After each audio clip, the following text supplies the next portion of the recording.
ਪਿਆਰੇ ਸਰੋਤਾ ਜਨੋ, ਵਾਹਿਗੁਰੂ ਜੀ ਕਾ ਖਾਲਸਾ, ਵਾਹਿਗੁਰੂ ਜੀ ਕੀ ਫਤਿਹ। ਅਤੀ ਮਹੱਤਵਪੂਰਨ ਸਵਾਲਾਂ ਦੇ ਜਵਾਬ ਭਾਗ 80। ਆਓ ਸੁਣਦੇ ਹਾਂ। ਸਵਾਲ। ਲੇਖਕ ਜੀ, ਮੈਂ ਤੁਹਾਡੇ 3 ਸਵਾਲ ਜਵਾਬ ਥੋੜ੍ਹੇ ਦਿਨ ਪਹਿਲਾਂ ਹੀ 72, 73, 75 ਭਾਗ ਸੁਣੇ ਹਨ ਤੇ ਵਿਚਾਰੇ ਹਨ ਕਿ ਮਰਨ ਤੋਂ ਬਾਅਦ ਕੀ ਹੁੰਦਾ ਹੈ। ਮੈਂ ਗ੍ਰੰਥੀ ਹਾਂ ਤੇ ਮੈਂ ਇੱਕ ਹੋਰ ਵੀਰ ਨਾਲ ਵੀ ਸਾਂਝੇ ਕੀਤੇ ਹਨ। ਬੜੀਆਂ ਗੱਲਾਂ ਤੋਂ ਪਰਦਾ ਉੱਠਿਆ ਹੈ, ਸਮਝ ਆਈ ਹੈ, ਪਰ ਅਸੀਂ ਅਜੇ ਕਿਸੇ ਨਤੀਜੇ ਤੇ ਨਹੀਂ ਪਹੁੰਚੇ।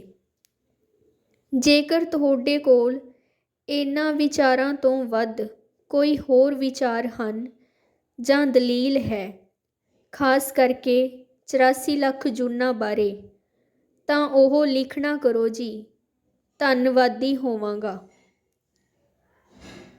ਜਵਾਬ। ਪਰਮਾਤਮਾ ਸੱਚ ਹੈ। ਪਰਮਾਤਮਾ ਸ਼ਬਦ ਦੇ ਅਰਥ ਹਨ ਪਹਿਲਾ ਮੁੱਢਲਾ ਸੱਚ। ਉਹ ਮਹਾਨ ਸੱਚ ਸਾਰੀ ਸ੍ਰਿਸ਼ਟੀ ਵਿੱਚ ਹਰ ਜਗ੍ਹਾ ਫੈਲਿਆ ਹੋਇਆ ਹੈ। ਇਸ ਗੱਲ ਨੂੰ ਮੰਨ ਕੇ ਅਸੀਂ ਸਾਰੇ ਇਸ ਅਧਿਆਏ ਵਿੱਚ ਚੱਲਣਾ ਹੈ। ਅਧਿਆਏ ਦਾ ਧੁਰਾ ਈਸ਼ਵਰ ਸੱਚ ਹੈ। ਈਸ਼ਵਰ ਸਰਬ ਵਿਆਪਕ ਹੈ ਤੇ ਸਰਬ ਸ਼ਕਤੀਮਾਨ ਹੈ। ਸਾਰੀ ਸ੍ਰਿਸ਼ਟੀ ਦਾ ਰਚਨਹਾਰ ਹੈ। ਸਾਰੀ ਸ੍ਰਿਸ਼ਟੀ 5 ਤੱਤਾਂ ਤੋਂ ਈਸ਼ਵਰ ਨੇ ਸਿਰਜੀ ਹੈ। ਹਵਾ, ਪਾਣੀ, ਅੱਗ, ਮਿੱਟੀ ਤੇ ਆਕਾਸ਼। ਈਸ਼ਵਰ ਨੇ ਮਨੁੱਖ ਦੀ ਵੀ ਰਚਨਾ 5 ਤੱਤਾਂ ਨਾਲ ਕਰਕੇ ਆਪਣਾ ਸੱਚ ਦਾ ਅੰਸ਼ ਪਾ ਦਿੱਤਾ ਤੇ ਮਨੁੱਖੀ ਸਰੀਰ ਚੱਲਣ ਲੱਗ ਪਿਆ। ਦੂਸਰਾ ਕੰਮ, ਈਸ਼ਵਰ ਨੇ ਆਪਣਾ ਉਹ ਅੰਸ਼ ਮਾਤਾ ਪਿਤਾ ਵਾਲਾ, ਜਿਸ ਨਾਲ ਉਸਨੇ ਸਾਰੀ ਸ੍ਰਿਸ਼ਟੀ ਰਚੀ, ਪਹਿਲੇ ਮਨੁੱਖੀ ਜੋੜੇ ਵਿੱਚ ਪਾ ਦਿੱਤਾ। ਹੁਣ ਮਨੁੱਖੀ ਜੋੜਾ ਬੱਚੇ ਪੈਦਾ ਕਰਨ ਯੋਗ ਹੋ ਗਿਆ। ਬੱਚੇ ਪੈਦਾ ਕਰਨ ਦੀ ਭਾਵਨਾ ਵੀ ਚਾਹੀਦੀ ਸੀ। ਉਸ ਲੋੜ ਨੂੰ ਪੂਰਾ ਕਰਨ ਲਈ ਈਸ਼ਵਰ ਨੇ 5 ਗੁਣ ਮਨੁੱਖ ਦੇ ਅੰਦਰ ਪਾ ਦਿੱਤੇ। ਉਹ ਹਨ ਕਾਮ, ਕ੍ਰੋਧ, ਲੋਭ, ਮੋਹ, ਹੰਕਾਰ। ਇਹਨਾਂ 5 ਗੁਣਾਂ ਨਾਲ ਮਨੁੱਖੀ ਸਰੀਰ ਸੰਪੂਰਨ ਹੋ ਗਿਆ। ਪਹਿਲਾਂ ਰਚਨਾ ਕੀਤੀ, ਸਰੀਰ ਬਣਾਏ 5 ਤੱਤਾਂ ਤੋਂ, ਫਿਰ ਉਹਦੇ ਵਿੱਚ ਆਪਣਾ ਸੱਚ ਦਾ ਅੰਸ਼ ਭਰਿਆ, ਭਾਵ ਜਾਨ ਪਾਈ। ਫਿਰ ਮਾਤਾ ਪਿਤਾ ਵਾਲਾ ਗੁਣ ਭਰ ਦਿੱਤਾ ਤਾਂ ਕਿ ਜਨਰੇਸ਼ਨ ਅੱਗੇ ਔਲਾਦਾਂ ਪੀੜ੍ਹੀ ਦਰ ਪੀੜ੍ਹੀ ਚੱਲੇ। 5 ਗੁਣ ਬਖਸ਼ ਕੇ ਉਸ ਨੂੰ ਸੰਪੂਰਨ ਮਨੁੱਖੀ ਜੋੜਾ ਬਣਾ ਦਿੱਤਾ। ਇਸੇ ਤਰ੍ਹਾਂ ਬਾਕੀ ਜੀਵ ਵੀ ਬਣਾਏ। ਮਨੁੱਖ ਨੂੰ 2 ਹਿੱਸਿਆਂ ਵਿੱਚ ਵੰਡ ਕੇ ਬਣਾਇਆ ਸੀ, ਮੇਲ ਤੇ ਫੀਮੇਲ, ਨਰ ਤੇ ਮਾਦਾ ਦੇ ਰੂਪ ਵਿੱਚ। ਫਿਰ ਉਹਨਾਂ ਦੇ ਅੰਗ 5 ਤੱਤਾਂ ਤੋਂ ਉਸੇ ਤਰ੍ਹਾਂ ਦੇ ਬਣਾਏ ਜਿਵੇਂ ਅੱਗੋਂ ਜੀਵਨ ਨੂੰ ਚਲਾਉਣਾ ਹੈ। ਸਾਰੇ ਗੁਣ ਬਖਸ਼ ਕੇ ਮਨੁੱਖੀ ਜੋੜੇ ਨੇ ਆਪਣਾ ਕੰਮ ਕਰਨਾ ਸ਼ੁਰੂ ਕਰ ਦਿੱਤਾ। ਆਨੰਦਮਈ ਜ਼ਿੰਦਗੀ ਸ਼ੁਰੂ ਹੋ ਗਈ ਤੇ ਅੱਗੋਂ ਵਧਣ ਫੁੱਲਣ ਲੱਗ ਪਈ। ਉਸ ਜ਼ਿੰਦਗੀ ਨੂੰ ਅੱਗੋਂ ਅਸੀਂ ਜੀ ਰਹੇ ਹਾਂ। ਇਸੇ ਤਰ੍ਹਾਂ ਈਸ਼ਵਰ ਨੇ ਬੜੀ ਕਿਸਮ ਦੀ ਬਨਸਪਤੀ ਵੀ ਬਣਾ ਦਿੱਤੀ। ਇਸ ਦੇ ਸ਼ਾਇਦ ਲੱਖਾਂ ਹੀ ਰੂਪ ਰੰਗ ਹੋਣਗੇ ਤੇ ਸਭ ਦਾ ਸਵਾਦ ਅਲੱਗ-ਅਲੱਗ, ਰੂਪ ਰੰਗ ਅਲੱਗ-ਅਲੱਗ, ਗੁਣ ਅਲੱਗ-ਅਲੱਗ, ਖੁਸ਼ਬੂਆਂ ਅਲੱਗ-ਅਲੱਗ, ਰੁਮਕਦੀ ਠੁਮਕਦੀ ਮੋਲਦੀ, ਰੱਬ ਨਾਲ ਗੱਲਾਂ ਕਰਦੀ ਜ਼ਿੰਦਗੀ ਜਿਵੇਂ ਬਣਾਈ ਸੀ, ਉਸ ਤਰ੍ਹਾਂ ਅੱਜ ਵੀ ਆਪਣਾ ਕੰਮ ਕਰ ਰਹੀ ਹੈ ਤੇ ਮਨੁੱਖਾਂ ਦਾ ਢਿੱਡ ਭਰ ਰਹੀ ਹੈ ਤੇ ਹੋਰ ਜੀਵਾਂ ਦਾ ਵੀ। ਮਨੁੱਖ ਤੇ ਹੋਰ ਜੀਵਾਂ ਦੇ ਖਾਣ ਪੀਣ ਲਈ ਵੀ ਵਸਤੂਆਂ ਪੈਦਾ ਹੋ ਗਈਆਂ। ਹੁਣ ਜ਼ਿੰਦਗੀ ਖਿੜਖਿੜਾ ਕੇ ਚੱਲਣੀ ਸ਼ੁਰੂ ਹੋ ਗਈ। ਇਸ ਸ੍ਰਿਸ਼ਟੀ ਦੇ ਉੱਤੇ ਸਭ ਜੀਵਾਂ ਦੀ ਸਰਦਾਰੀ ਮਨੁੱਖ ਦੇ ਹੱਥ ਦੇ ਦਿੱਤੀ। ਫਿਰ ਇਸ ਦੇ ਦਿਮਾਗ ਵਿੱਚ ਵਧੇਰੇ ਸੋਚਣ ਦੀ ਸ਼ਕਤੀ ਪਾ ਦਿੱਤੀ ਸੀ ਤਾਂ ਕਿ ਮਨੁੱਖ ਆਪਣੀਆਂ ਸੋਚਾਂ ਵਿੱਚੋਂ ਖੋਜਾਂ ਕਰੇ ਤੇ ਸ੍ਰਿਸ਼ਟੀ ਨੂੰ ਰੰਗ ਬਰੰਗਾ ਬਣਾ ਸਕੇ। ਇਹ ਮਨੁੱਖੀ ਸਰੀਰ ਤਕਰੀਬਨ 70 ਲੱਖ ਕਰੋੜ ਬਾਡੀ ਸੈੱਲਜ਼ ਦਾ ਬਣਿਆ ਹੋਇਆ ਹੈ ਤੇ ਹਰ ਸੈੱਲ ਪੂਰੇ ਸਰੀਰ ਦਾ ਵਜੂਦ ਰੱਖਦਾ ਹੈ। ਈਸ਼ਵਰ ਨੇ ਇਹ ਸਾਰਾ ਕੁਝ ਇੱਕ ਧਰਤੀ ਉੱਤੇ ਪ੍ਰਗਟ ਕੀਤਾ ਹੈ। ਧਰਤੀ ਦੇ ਉੱਤੇ ਸਮੁੰਦਰ ਵੀ ਹੈ। ਸਮੁੰਦਰ ਵਿੱਚ ਵੀ ਜੀਵ ਜੰਤੂ ਬਣਾਏ ਹਨ।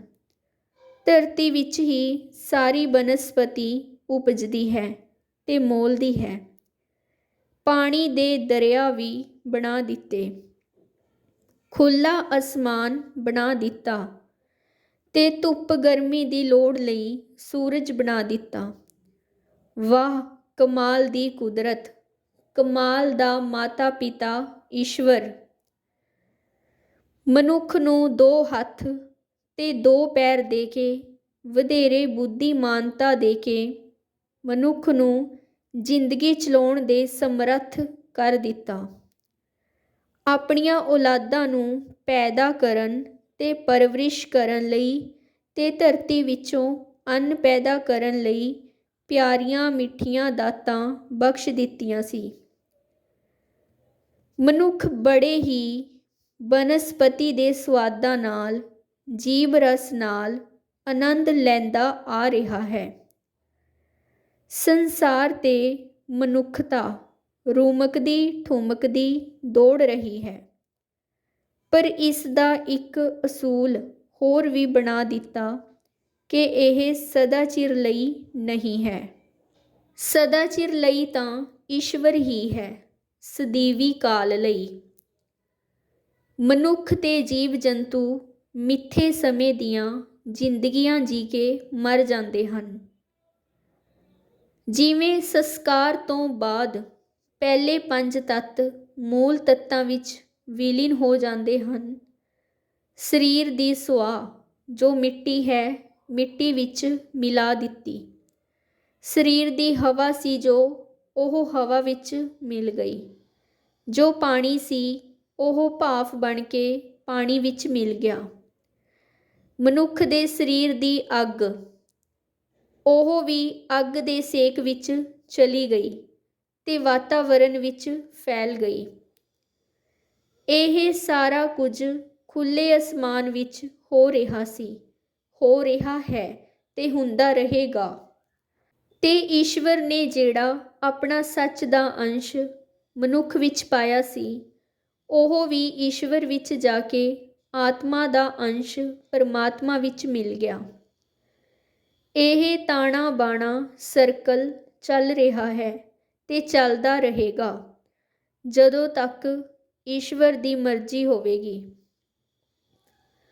ਅਸੀਂ ਸ਼ੁਰੂ ਵਿੱਚ ਲਿਖਿਆ ਹੈ, ਪਰਮਾਤਮਾ ਸੱਚ ਹੈ ਤੇ ਉਸ ਦੀ ਸਾਰੀ ਸ਼ਕਤੀ ਦਾ ਆਧਾਰ ਸੱਚ ਹੀ ਹੈ।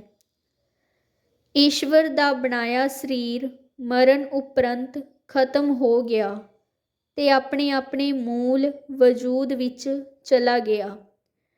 ਕੀ ਉਹ ਉਸ ਮਨੁੱਖ ਦੇ ਸਰੀਰ ਨੂੰ ਫਿਰ ਜਿੰਦਾ ਕਰ ਦਿੰਦਾ ਹੈ ਜਿਹੜਾ ਸੜ ਕੇ ਸੁਆਹ ਹੋ ਗਿਆ ਸੀ? ਕਿਸ ਵਾਸਤੇ? ਮੇਰੇ ਵਿਚਾਰ ਵਿੱਚ ਕੋਈ ਕਾਰਨ ਨਹੀਂ ਹੈ। ਫਿਰ ਉਸ ਦੇ ਹਿਸਾਬ ਦਾ ਲੇਖਾ ਜੋਖਾ ਕਰਨ ਲਈ ਇੱਕ ਹੋਰ ਅਦਿੱਖ ਦੁਨੀਆ ਬਣਾ ਰੱਖੀ ਹੈ। ਬਿਲਕੁਲ ਗਲਤ, ਕਿਤੇ ਵੀ ਕੁਝ ਨਹੀਂ ਹੈ। ਅਸੀਂ ਤਾਂ ਆਪਣੀ ਜ਼ਿੰਦਗੀ ਦੇ ਵਿੱਚ ਜੋ 5 ਗੁਣ ਈਸ਼ਵਰ ਨੇ ਬਖਸ਼ੇ ਸਨ, ਕਾਮ, ਕ੍ਰੋਧ, ਲੋਭ ਮੋਹ ਹੰਕਾਰ ਦੇ, ਉਹਨਾਂ ਦੇ ਫਲ ਦੁੱਖਾਂ ਸੁੱਖਾਂ ਨਾਲ ਭੋਗੇ ਹਨ।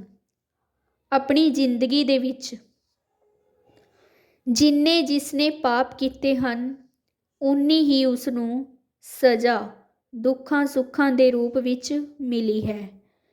ਜਿਸ ਨੇ ਪਾਪ ਨਹੀਂ ਕੀਤੇ, ਈਸ਼ਵਰ ਦੇ ਹੀ ਗੁਣ ਗਾਏ ਹਨ, ਸੱਚੀ ਸੁੱਚੀ ਜ਼ਿੰਦਗੀ ਜੀਵੀ ਹੈ, ਉਸ ਨੂੰ ਸੁੱਖ ਆਨੰਦ ਹੀ ਮਿਲਿਆ ਹੈ। ਈਸ਼ਵਰ ਨਾ ਤਾਂ ਜ਼ੁਲਮੀ ਹੈ, ਨਾ ਉਹ ਰਾਖਸ਼ਸ ਹੈ। ਈਸ਼ਵਰ ਤਾਂ ਸੱਚ ਹੈ, ਪ੍ਰੇਮ ਹੈ, ਗੁਣੀ ਨਿਧਾਨ ਹੈ। ਉਹ ਤਾਂ ਕਿਸੇ ਨੂੰ ਸਜ਼ਾ ਵਧੇਰੇ ਦਿੰਦਾ ਹੀ ਨਹੀਂ। ਉਹ ਤਾਂ ਸਾਨੂੰ ਕਰਮਾਂ ਦੁਆਰਾ ਮਿਲਦੀ ਹੈ। ਕਿਤਨੇ ਹੀ ਲੋਕ ਵਧੇਰੇ ਪਾਪੀ, ਪਾਪ ਕਰਨ ਵਾਲੇ, ਜਿਹੜੇ ਚੁੱਪਚਾਪ ਛੁਪ ਕੇ ਪਾਪ ਕਰਦੇ ਹਨ, ਜਿਸ ਦਾ ਦੂਸਰਿਆਂ ਨੂੰ ਪਤਾ ਹੀ ਨਹੀਂ ਲੱਗਦਾ, ਉਹ ਬੈੱਡ ਰੀਡਨ ਹੋ ਜਾਂਦੇ ਹਨ, ਪਾਗਲ ਹੋ ਜਾਂਦੇ ਹਨ, ਕੈਂਸਰ ਦੇ ਮਰੀਜ਼ ਹੋ ਜਾਂਦੇ ਹਨ। ਉਹ ਬਿਮਾਰੀਆਂ ਦੁਆਰਾ ਕਰਮਾਂ ਦਾ ਭੁਗਤਾਨ ਕਰਕੇ ਮਰਦੇ ਹਨ। ਕੋਈ ਆਪਣੀ ਮਰਜ਼ੀ ਨਾਲ ਮਰ ਵੀ ਨਹੀਂ ਸਕਦਾ, ਆਪਣਾ ਭੁਗਤਾਨ ਕਰਕੇ ਹੀ ਜਾਂਦਾ ਹੈ।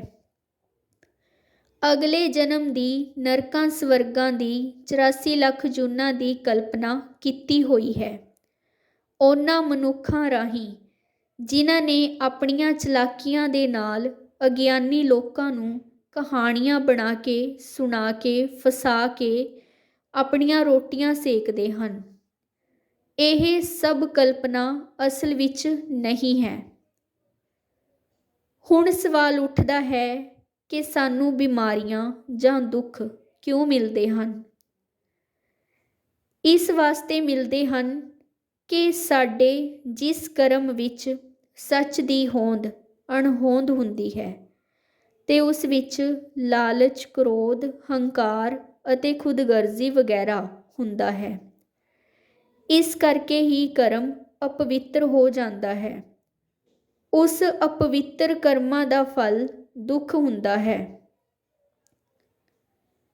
ਇੱਥੇ ਗੁਰਬਾਣੀ ਇਸ ਗੱਲ ਦੀ ਪ੍ਰੋੜਤਾ ਕਰ ਰਹੀ ਹੈ। ਪਰਮੇਸ਼ਰ ਤੇ ਭੁੱਲਿਆਂ ਵਿਆਪਨ ਸਭੇ ਰੋਗ। ਪਰਮੇਸ਼ਵਰ ਨੂੰ ਭੁੱਲ ਗਏ, ਪਰਮਾਤਮਾ ਨੂੰ ਭੁੱਲ ਗਏ, ਭਾਵ ਸੱਚੇ ਕਰਮ ਤੋਂ ਖੁੰਝ ਗਏ ਤਾਂ ਅਸੀਂ ਕਰਮ ਗਲਤ ਕਰ ਬੈਠੇ, ਦੁੱਖ ਦੇਣ ਵਾਲਾ ਕਰ ਬੈਠਦੇ ਹਾਂ। ਗੁਰੂ ਜੀ ਇੱਕ ਹੋਰ ਤੁਕ ਕਹਿੰਦੇ ਹਨ, ਨਾਮ ਬਿਨਾ ਸਭ ਧੰਧ ਹੈ।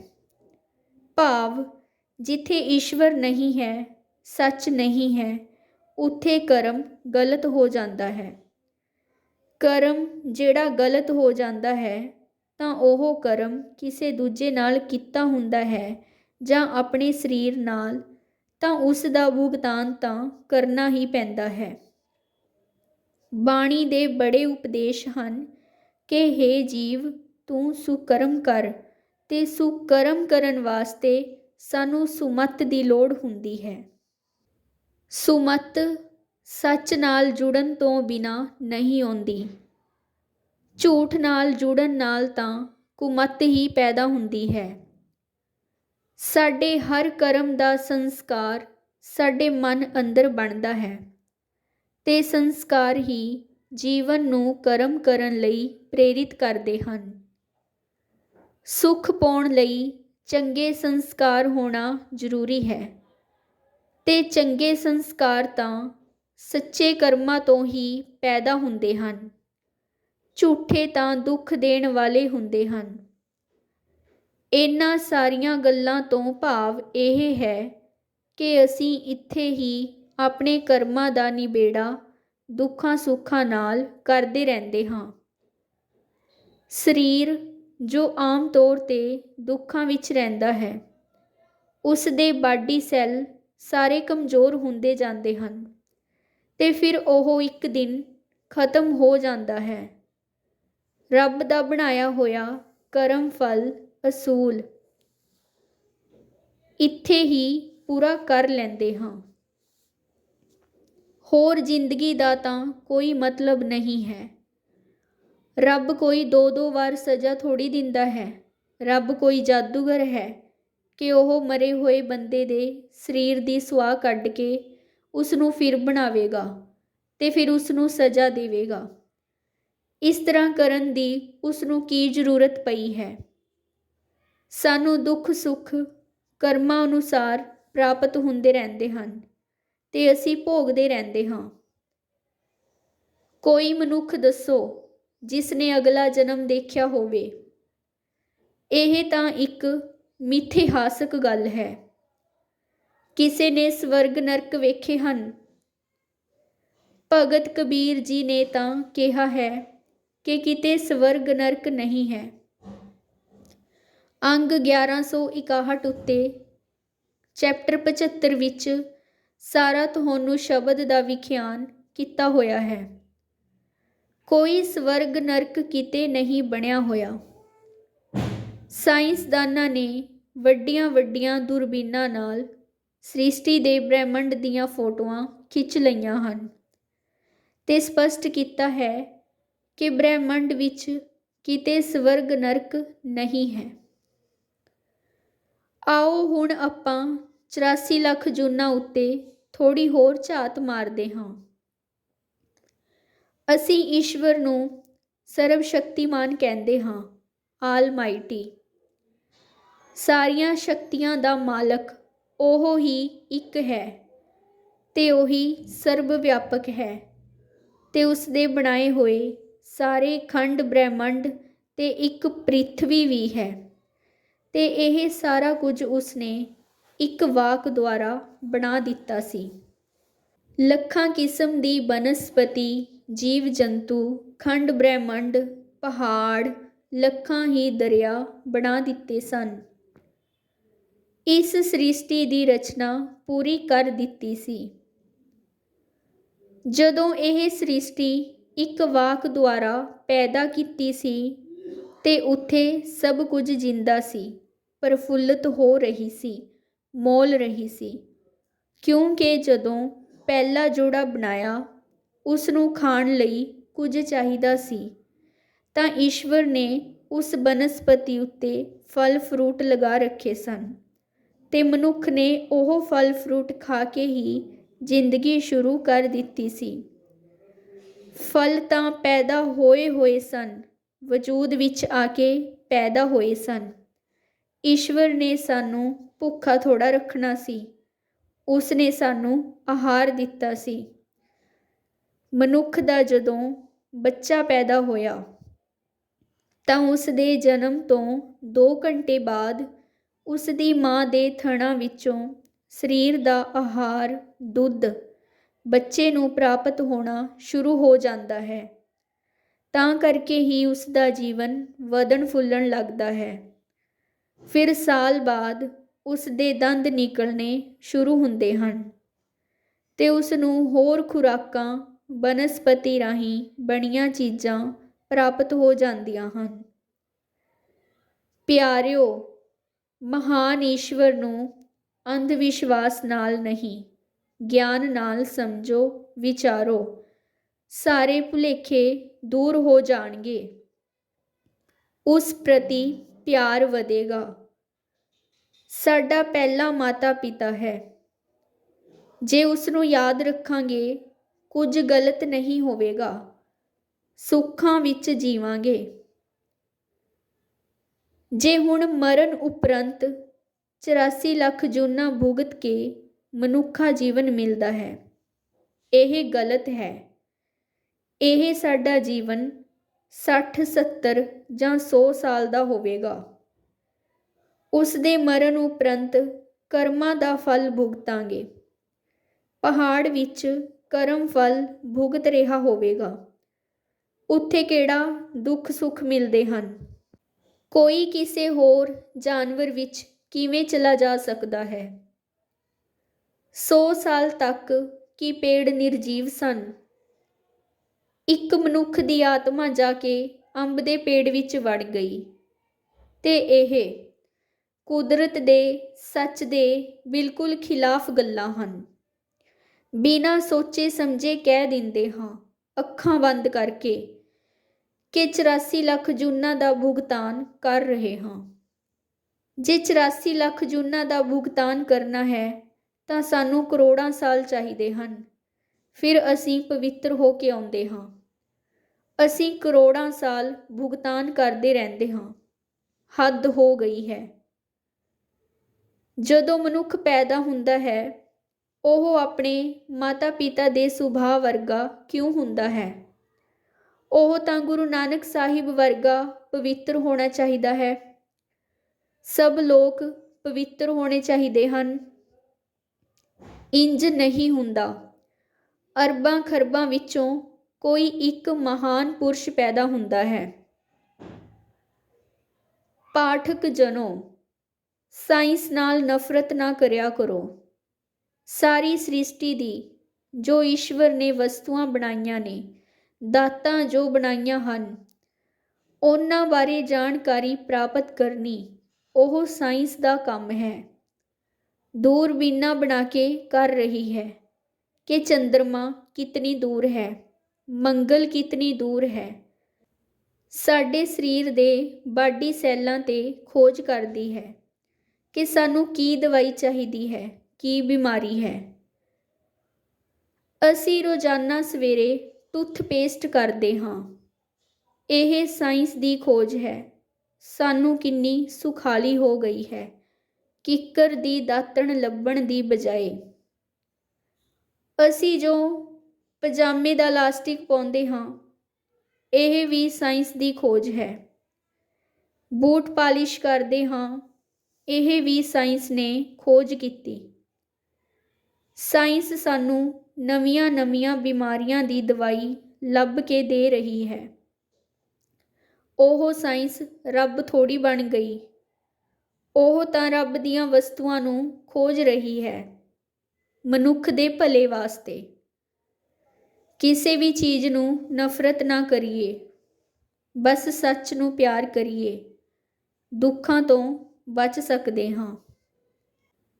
ਅਸੀਂ ਗੁਰਬਾਣੀ ਦੇ ਅਰਥ ਗਲਤ ਸਮਝ ਕੇ ਭਰਮ ਭੁਲੇਖੇ ਵਿੱਚ ਪੈ ਜਾਂਦੇ ਹਾਂ।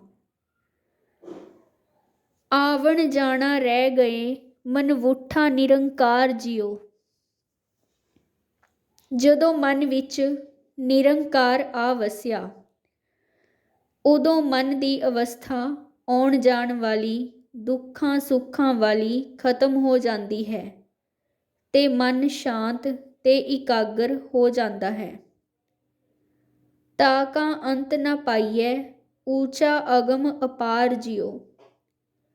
ਫਿਰ ਮਨ ਦੀ ਹੋਰ ਉੱਚੀ ਅਵਸਥਾ ਹੋ ਜਾਂਦੀ ਹੈ ਤੇ ਸੋਝੀ ਪੈ ਜਾਂਦੀ ਹੈ ਕਿ ਉਸ ਈਸ਼ਵਰ ਦਾ ਅੰਤ ਨਹੀਂ ਪਾਇਆ ਜਾ ਸਕਦਾ।